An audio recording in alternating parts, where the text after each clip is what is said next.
My name is Daniel Lewinson, Assistant General Manager at the Plaza of the Palm Beaches. We are a luxury condominium and commercial office center in the heart of downtown West Palm Beach, Florida. We had a challenging system of lighting in our residential garages. We have valet services, we have self-parking services for over 400 vehicles.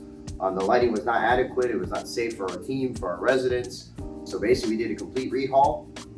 We went floor by floor. We have 5 floors of over 400 parking spaces where we lit it up. It's beautiful. The team was a pleasure to work with. The communication from day one to the ends, the punch out. Challenges that came up, there always are in projects. You guys were always there and we're over the moon. Project was a huge success. We will not consider you are coming back. So yes, we have some pool deck renovations, some porta cachet and landscape renovations, but yeah, we definitely are happy and found a partner where we're excited to work with.